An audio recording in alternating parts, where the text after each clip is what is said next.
प्रायद्वीप में नए राज्यों के गठन और ग्राम विस्तार। नई अवस्था। लगभग 300 ईशून्य से 750 ईशून्य तक का काल विंध्य से दक्षिण के प्रदेशों में द्वितीय ऐतिहासिक चरण कहा जा सकता है। इस काल में प्रथम ऐतिहासिक चरण लगभग ईसा पूर्व 200 से 300 ईशून्य तक वाली प्रक्रियाएं चलती रहीं, किंतु कुछ ऐसे लक्षण भी दिखाई देते हैं जो प्रथम ऐतिहासिक चरण में कम महत्व के थे। प्रथम चरण में हम दक्कन पर सातवाहनों के तथा तमिलनाडु के दक्षिणी जिलों पर तमिल राज्यों के बढ़ते हुए प्रभुत्व पाते हैं।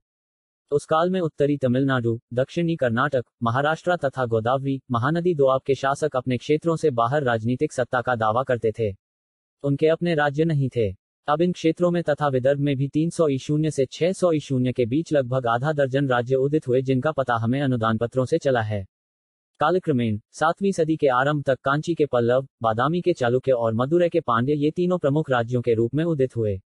प्रथम ऐतिहासिक चरण में विविध शिल्पों का उद्भव हुआ, आंतरिक और विदेशी व्यापार बढ़ा, सिक्कों का व्यापक प्रचलन हुआ और नगरों का बड़ी संख्या में उदय हुआ।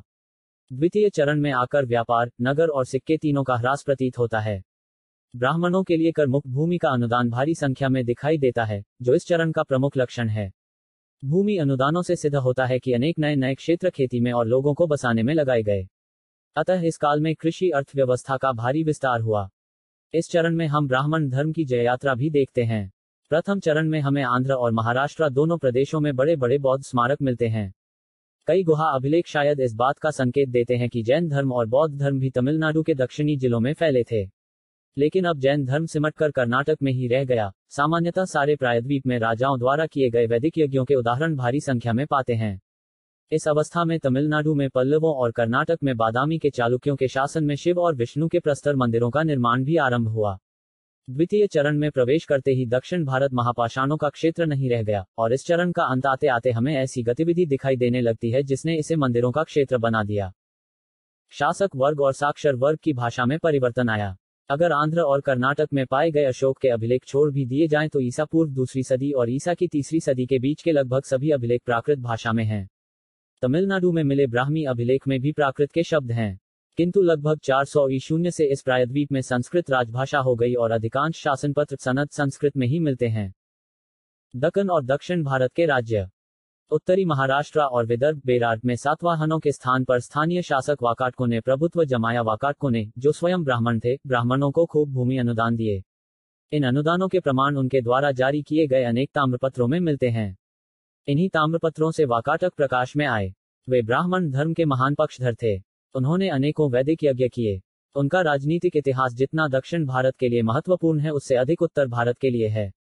यह बताया जा चुका है कि कैसे चंद्रगुप्त द्वितीय ने अपनी बेटी प्रभावती का विवाह वाकाटक राजपरिवार में कराया और उस राजघराने की सहायता से ईसा की 4वीं सदी के अंतिम चरण में शक क्षेत्रपों से गुजरात और उससे संलग्न पश्चिमी भारत के हिस्से जीत लिए। सांस्कृतिक दृष्टि से वाकाटक राज्य ने ब्राह्मण धर्म के आदर्शों और सामाजिक संस्थाओं को दक्षिण की ओर बढ़ाने में सेतु का काम किया। वाकाटकों के बाद चालुक्यों का प्रभाव बढ़ा। उन्होंने 757 ईशून्य तक लगभग 200 वर्ष दक्कन और दक्षिण भारत के इतिहास में महत्वपूर्ण भूमिका अदा की। उसके बाद उन्हीं के सामंत राष्ट्रकूटों ने उन्हें अपदस्थ कर डाला। चालुक्य लोग अपने को ब्रह्मा, मनु या चंद्र के वंशज मानते थे। उन्हें इस बात का गर्व था कि उन्हीं के पूर्वजों ने अयोध्या में राज किया, परंतु इसका उद्देश्य सिर्फ वैधता और प्रतिष्ठा अर्जित करना था। वास्तव में प्रतीत होता है कि वे किसी स्थानीय कन्नड़ जाति के थे, जो ब्राह्मणों के आशीर्वाद से क्षत्रियों की पंक्ति में बैठा दिए गए थे। चालुक्यों ने 6ठी सदी के आरंभ में पश्चिमी दक्कन में अपना राज्य कायम किया। अपनी राजधानी उन्होंने वातापी, आधुनिक बादामी, में बनाई, जो कर्नाटक के बीजापुर जिले में स्थित है। बाद में वे कई स्वतंत्र राजघरानों में बढ़ गए, परंतु उनका मुख्य घराना वातापी में 200 वर्षों तक राज करता रहा। इस काल में दक्षिण में कोई भी अन्य शक्ति उतनी बड़ी नहीं हुई जितना बादामी का चालुक्य राज्य। इसके बाद उत्तर मध्यकाल में विजयनगर का राज्य ही उतने महत्व का निकला। प्रायद्वीप के पूर्वी भाग में सातवाहनों के अवशेष पर कृष्णा गुंटूर क्षेत्र में इक्ष्वाकुओं का उदय हुआ। लगता है कि वे कोई स्थानीय जनजाति थे और अपने वंश की प्राचीनता दिखाने के लिए उन्होंने अपने वंश का नामकरण इक्ष्वाकु कर लिया। ये नागार्जुनकोंड और धरणीकोटा में अनेक स्मारक छोड़ गए हैं। उन्होंने कृष्णा गुंटूर क्षेत्र में भूमि अनुदान की प्रथा चलाई। वहां उनकी अनेक ताम्रपत्र संदेह पाई गई हैं। इक्ष्वाकुओं को अपदस्थ कर उनकी जगह पर पल्लव आए। पल्लव शब्द का अर्थ है लता, और यह शब्द टोंडाई का रूपांतरण है, जो लता का ही वाचक है। संभवतः पल्लवों की स्थानीय जनजाति थी जिसने टोंडाईनाडु अर्थात लताओं के देश में अपनी सत्ता स्थापित की। लेकिन उन्हें पूरा सभ्य और ग्राह्य बनने में कुछ समय लगा, क्योंकि तमिल भाषा में पल्लव शब्द का अर्थ डाकू होता है। पल्लवों का अधिकार दक्षिणी आंध्र और उत्तरी तमिलनाडु दोनों पर था। उन्होंने अपनी राजधानी कांची, आधुनिक कांचीपुरम, में बनाई, जो उन दिनों मंदिरों और वैदिक विद्या का केंद्र बन गया था। पल्लव वंशियों का आरंभ में कदंबों से संघर्ष हुआ। कदंबों ने 4वीं सदी में उत्तरी कर्नाटक और कोंकण में अपनी सत्ता कायम की थी। वे ब्राह्मण होने का दावा करते थे। उन्होंने अपने बांधवों को उदारतापूर्वक पुरस्कृत किया। कदंब राज्य की स्थापना मयूरशर्मन ने की। कहा जाता है कि वह पढ़ने के लिए कांची आया, पर उसे अपमानित कर वहां से निकाल दिया गया। इस अपमान से दुखी होकर कदंबों के सरदार ने जंगल में अपना शिविर बनाया और संभवतः जंगली जनजातियों की सहायता से पल्लवों को हराया। अंततः पल्लवों ने हार का बदला लिया, परंतु फिर भी मयूरशर्मन को औपचारिक रूप से राजचिन्ह देकर उन्होंने कदंबों की राजसत्ता को मान्यता दे दी।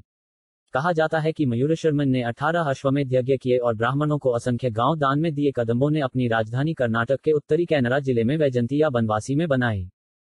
पल्लवों के दूसरे बड़े समसामयिक गंग थे।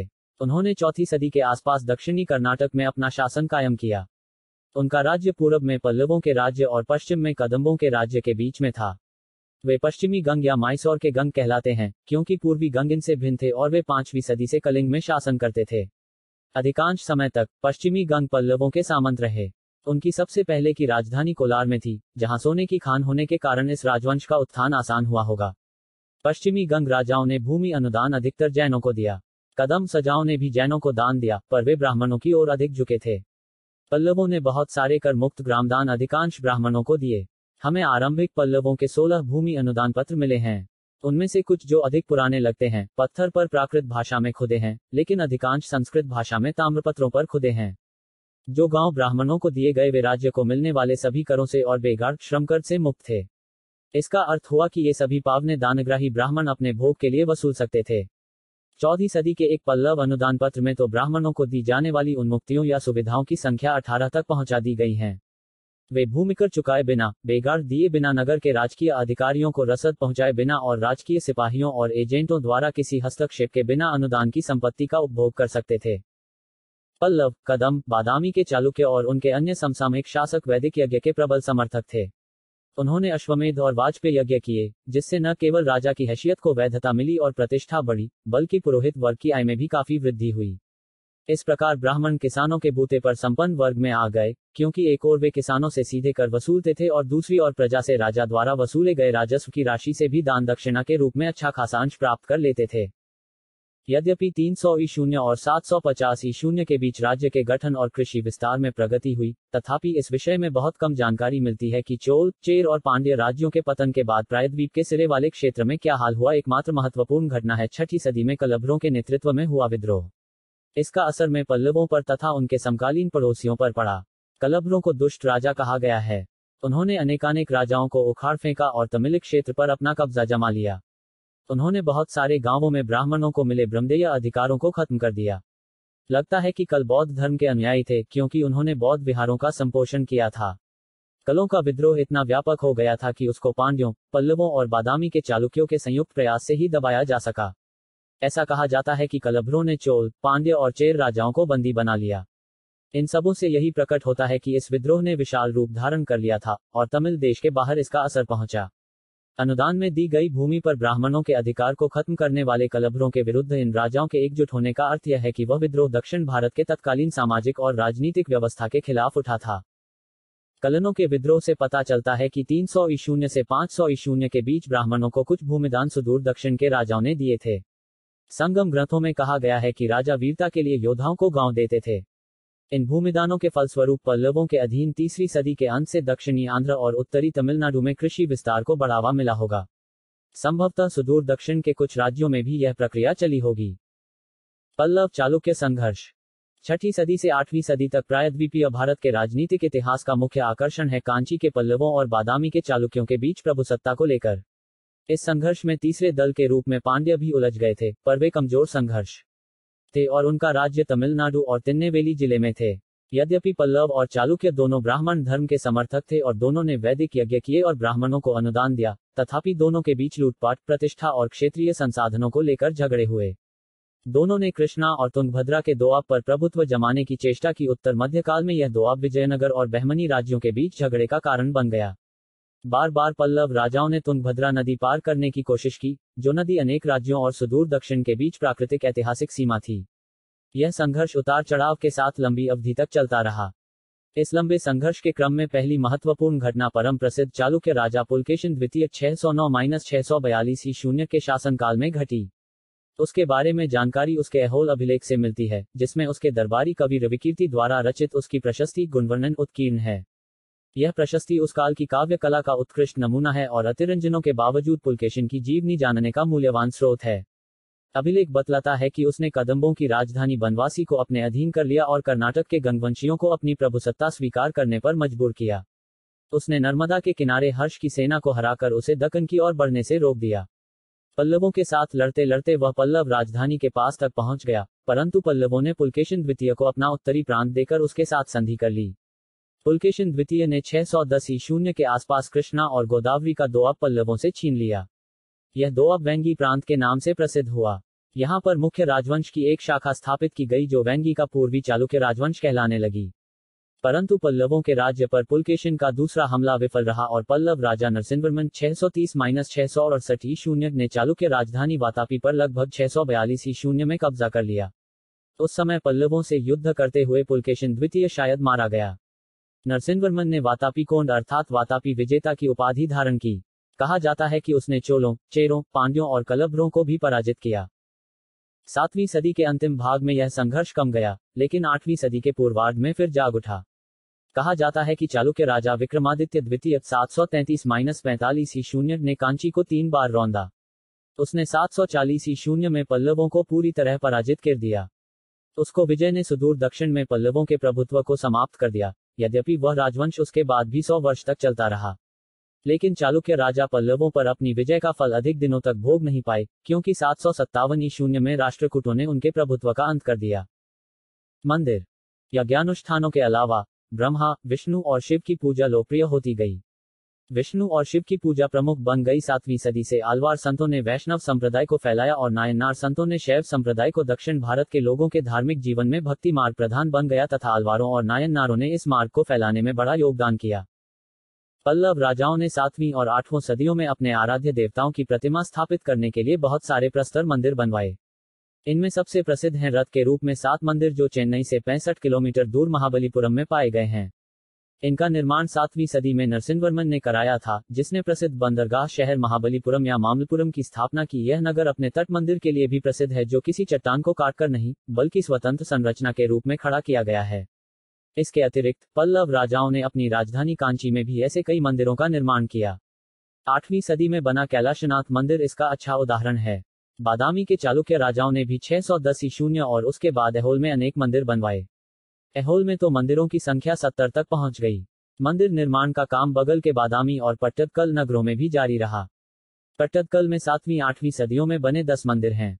इनमें सबसे अधिक प्रसिद्ध है पापनाथ मंदिर लगभग 680 ईशून्य और विरूपाक्ष मंदिर लगभग 740 ईशून्य। पहला मंदिर लंबाई में 30 मीटर है, पर उसका बुर्ज उत्तर भारतीय शैली में बना है और वह बौना व नीचा है। दूसरा पुनर्तः दक्षिण की शैली में बना है और उसका शिखर बहुत ही ऊंचा, आयताकार और मंजिलों वाला है। उसकी दीवारें रामायण के दृश्यों वाली सुंदर सुंदर मूर्तियों से सजी हैं। यह ज्ञात नहीं है कि इन आरंभकालिक मंदिरों का रखरखाव कैसे होता था। 8वीं सदी के बाद से मंदिरों को भूमि अनुदान देने की प्रथा दक्षिण भारत में जोर से चल पड़ी और प्रायः भूमिदान दीवारों पर अभिलिखित होने लगे। परंतु लगता है कि मंदिरों का निर्माण और रखरखाव राजा द्वारा प्रजा से वसूले गए करों से होता था। कर्नाटक में कुछ मंदिर जैन व्यापारियों ने चालुक्यों के शासनकाल में बनवाए। यद्यपि आम लोग धान और ताड़ी चढ़ाकर अपने ग्राम देवताओं की पूजा करते थे, तथापि वे समाज में प्रतिष्ठा पाने और धार्मिक तृष्णा बुझाने के लिए इन मंदिरों में भी चढ़ाते होंगे। किसानों पर कर भार। युद्ध के लिए, कला और साहित्य के विकास के लिए, धर्म प्रचार प्रसार के लिए और प्रशासन तंत्र चलाने के लिए अपार संसाधनों की आवश्यकता होती थी। कहना न होगा कि ये संसाधन किसानों को ही जुटाने पड़ते थे। कृषक समुदायों पर पड़े कर भार का स्वरूप पल्लव राज्य में भी करीब करीब वैसा ही था जैसा वाकाटक राज्य में, भले ही वाकाटक राज्य विदर्भ और महाराष्ट्र में था, जबकि पल्लव राज्य दक्षिण आंध्र और उत्तर तमिलनाडु में उपज के एक हिस्से के रूप में लिए जाने वाले भूमि कर के अतिरिक्त राजा अन्न और स्वर्ण के रूप में नजराना ले सकता था तथा गुड़, मदिरा जैसी वस्तु निकालने के लिए ताड़ आदि पेड़ों से रस निकलवा सकता था। बेशक गांव की सारी खाने और छिपे खजाने निखात निधि राजा के होते थे। इसके अलावा फूल और दूध तथा लकड़ी और घास मुफ्त देने के लिए गांव वाले बाध्य होते थे। उन्हें बोझा भी ढोना पड़ता था। राजा को विष्टि अर्थात बेगाड़ मुफ्त में खटाने का अधिकार था। जब कभी राजा के अधिकारी कर वसूल करने या अपराधियों को सजा देने के लिए गांवों में पहुंचते थे या सेना गांव से होकर गुजरती थी, तब गांव वालों को बहुत कुछ करना पड़ता था। उन्हें गाड़ियों के लिए बैल, सोने के लिए खाट, रसोई बनाने के लिए ईंधन, चूल्हा और बर्तन तथा सेवा के लिए चाकर देने पड़ते थे। लगानों की इस पूरी सूची से प्रकट होता है कि राजा किसानों से उनके श्रम और उपज का बड़ा भाग लगान के तौर पर वसूल लेता था। इनमें से अधिकांश लगान 4वीं सदी से ब्राह्मणों को मुफ्त दी जाने वाली 18 प्रकार की छूटों में शामिल हैं। बाद में तो किसानों पर और भी कई तरह के लगान थोपे जाने लगे। ग्रामीण विस्तार। गांव के लोगों पर राजा द्वारा लगाए गए इतने सारे लगान बतलाते हैं कि किसानों में इनके चुकाने की क्षमता अवश्य रही होगी। यदि कृषि उत्पादन में वृद्धि न होती तब तक इनकी वसूली संभव न होती। इसी काल में हमें विद्यापार क्षेत्रों में नए नए राज्य प्रकट हुए। प्रत्येक राज्य के अधीन कई सामंती राज्य थे, जो एक बड़े राज्य के तहत छोटे राज्य की तरह चलते थे। ऐसा हर राज्य को, चाहे वह छोटा हो या बड़ा, खुदसर हो या जागीरदारी, अपनी सेना चाहिए, अपनी कर व्यवस्था चाहिए, अपना प्रशासन तंत्र चाहिए, और काफी संख्या में पुरोहित और अन्य समर्थक वर्ग चाहिए। इसके लिए हर राज्य को संसाधन की आवश्यकता थी, जो गांवों से ही प्राप्त हो सकता था। अतः ग्रामीण आबादी के विस्तार या मौजूदा गांवों में कृषि उत्पादन में वृद्धि हुए बिना नए नए राज्यों का उद्भव नहीं हो सकता था। लगता है कि जनजातीय क्षेत्रों में ब्राह्मणों को भूमि दो गई, और जनजातीय किसानों ने पशुपालन की उपयोगिता और खेती के उन्नत तरीके उन ब्राह्मणों से सीखे। कुछ इलाकों में जनशक्ति को कमी थी। ऐसे क्षेत्रों की अर्थव्यवस्था को चलाते रहने के लिए कुछ बटाईदार और बुनकर भी ब्राह्मणों के हिस्से लगा दिए गए, जो एक प्रारंभिक पल्लव अनुदान पत्र से पता चलता है। इसलिए खेती के नए तरीके फैलाने और ग्रामीण आबादी को बढ़ाने में ब्राह्मणों को दिए गए भूमि अनुदानों से बड़ा लाभ हुआ। इस काल में दक्षिण भारत में 3 प्रकार के गांव दिखाई देते हैं। उर, सभा और नगरम। उर गांव सबसे अधिक प्रचलित था। इनमें किसान लोग बसते थे और भूमि पर उनका शायद सामुदायिक स्वामित्व होता था।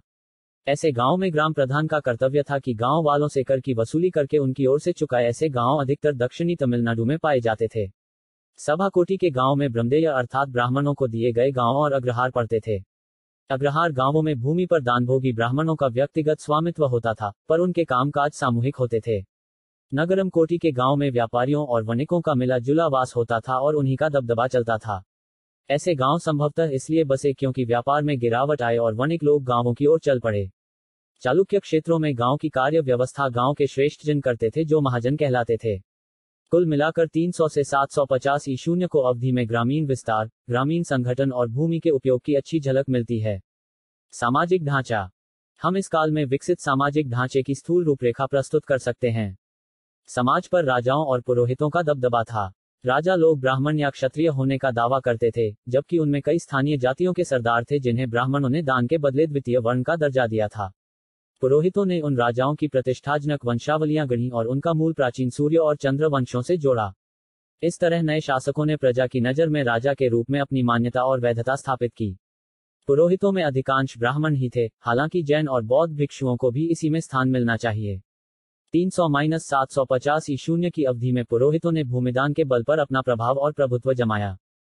राजाओं और पुरोहितों के नीचे किसान आते थे, जो अनेकानेक कृषक जातियों में बंटे थे। इनमें अधिकांश जातियां वर्ण व्यवस्था में शूद्र मानी जाती थीं। यदि किसान या शिल्पी लोग उत्पादन कर्म में, सेवा कर्म में या दायित्व निर्वाह में चूकते थे, तो उन्हें धर्म अर्थात परंपरागत सामान्य नियम से बाह्य किया जाता था। ऐसी ही स्थिति को कलियुग कहा गया है। राजा का कर्तव्य होता था कि वह धर्म की रक्षा करें, अर्थात इस तरह की गड़बड़ी न होने दे और शांतिपूर्ण व्यवस्था बनाए रखे, जिससे राजाओं और पुरोहितों का कल्याण होता रहे। इसीलिए वाकाटक, पल्लव, कदंब और पश्चिमी गंग राजाओं ने धर्म महाराज की उपाधि ग्रहण की। पल्लव राज्य के वास्तविक संस्थापक सिंवर्मन के विषय में कहा गया है कि कलियुग के दुर्गुणों से ग्रस्त धर्म का उन्होंने उद्धार किया। स्पष्टतः इसका इशारा कलभ विद्रोह की ओर है, जिसने पारंपरिक समाज व्यवस्था को ध्वस्त कर दिया था।